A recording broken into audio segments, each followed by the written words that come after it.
Dorset Search and Rescue, and all the community volunteers who worked so hard to bring our girl home safe. We also want to thank family and friends, including the Elsie family, who did nothing to deserve the nightmare they were put through.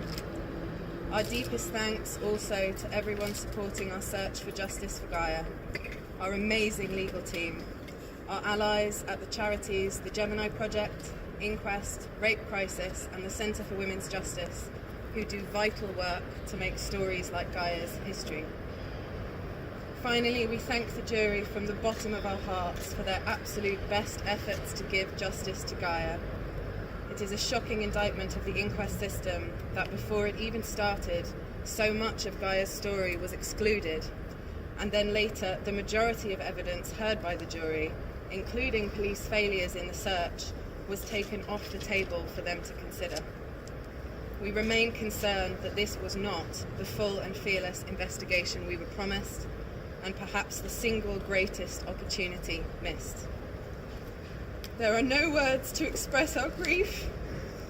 After one of the longest individual inquests in British history exposed multiple officers who still work for Dorset Police, secretly altered official search records, and unearthed more than 50 missed opportunities in Gaia's care and the search for her, failings by Dorset Police, Dorset Council and Dorset Healthcare Trust.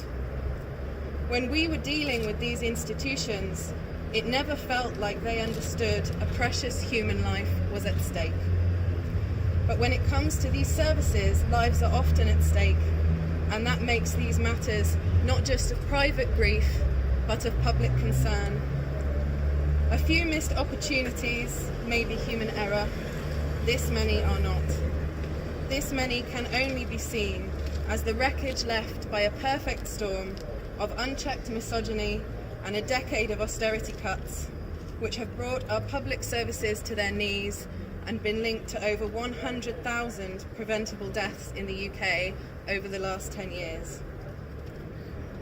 Gaia was many things: a beloved daughter, sister and friend, bright, brave, kind, creative, and fiercely loyal to those she loved. She was funny and insightful, passionate and principled. We have always been, and will always be, very proud of her. Gaia was also a survivor of child sexual exploitation, who was badly failed by the state.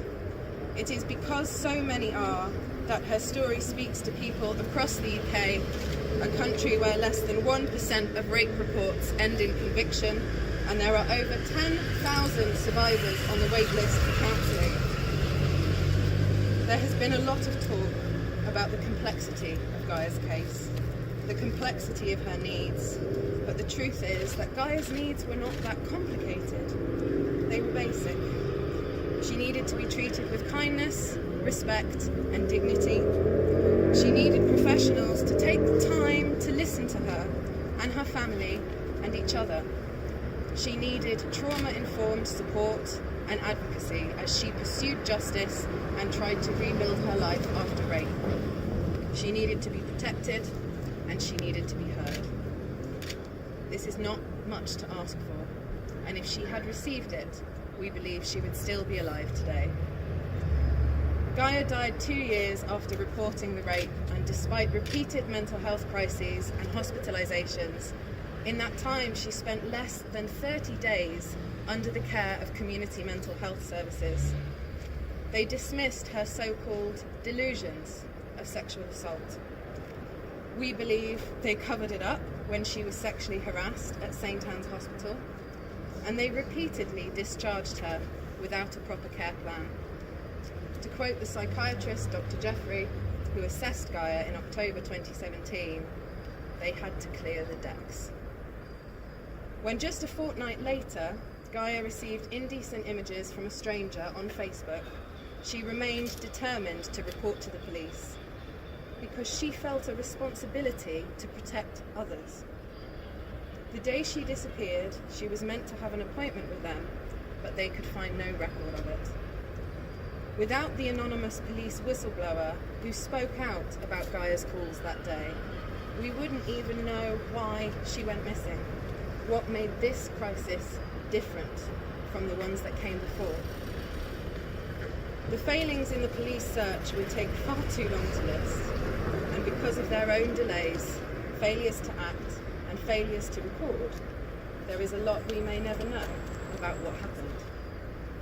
What we do know is that PC Lawrence, who spoke to Gaia on that day, failed in his ignorance to recognise a young woman in an acute mental health crisis who needed help. What's worse, he discriminated against her. He said he had no concern for her welfare. He assumed that she was making things up.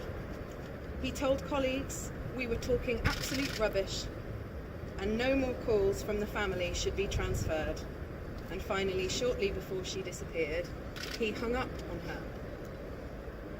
That he has not even been disciplined tells you everything you need to know about the culture change within Dorset Police. For 2 years, they did nothing but failed Gaia. They failed to prosecute her rapist. They failed to treat her with respect.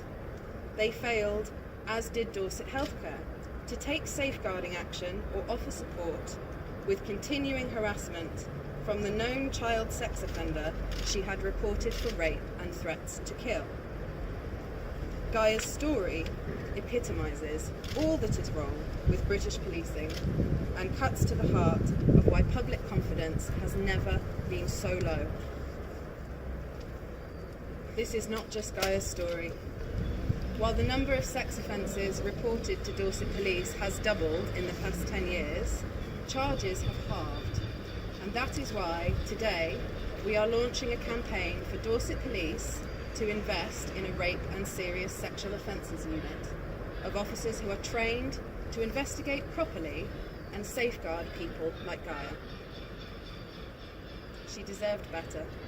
All of us do. And in failing Gaia, they failed more than just our family, because this is now a world without her, and that makes it a darker place. We miss her every minute, and there can be no justice for a loss like this. But we know how proud Gaia would be of what we together have achieved here, having argued successfully for the coroner's unprecedented decision, for which we will be forever grateful, to issue a number of vital prevention of future deaths reports that challenge the underpinnings of austerity and misogyny at a local and national level.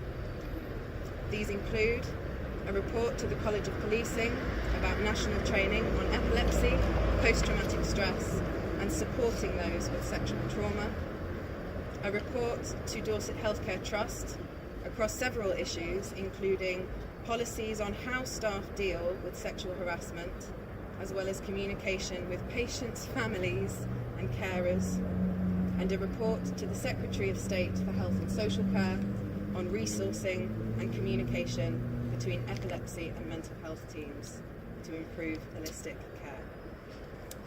We hope and are determined to make sure that this leads to real change, not just in Dorset, but nationwide, and will save lives in the future. But there is a lot more work to be done. We demand justice for those left behind. The 1 in 4 women and girls subjected to sexual violence, the 7 in 10 young people who need mental health support and are not getting it. The countless families like ours in this country breaking under the weight of the impossible task of filling in public services trashed by a negligent government. All the lives not yet lost, precious and worth fighting for. If it takes a lifetime, it will be a lifetime well spent, because Gaia is worth that, and so are all of you. Thank you.